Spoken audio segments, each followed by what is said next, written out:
திருச்செந்தூர் கோயிலிலே வேளாடணும் சண்முகா,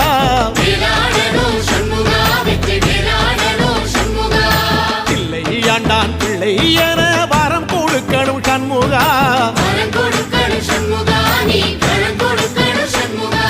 கண்ணுபடும்படி சண்முகா இந்த காலம் முழுவதும் சண்முகா, உன்ன நினைக்கிற சண்முகா நல்ல செல்வம் பொழிக்கணும் சண்முகா, சொன்ன வரங்களை அள்ளி கொடுக்கிற கொடை வள்ளலே சண்முகா, கோடி வணக்கம் சண்முகா, பல கோடி வணக்கம் சண்முகா.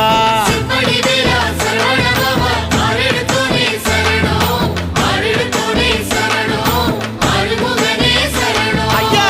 மருதமர சத்தியமாகும் அறுபடைய சண்முகா, தங்கரதா ஏறி வந்து நீ எட்டி பாறையா சண்முகா,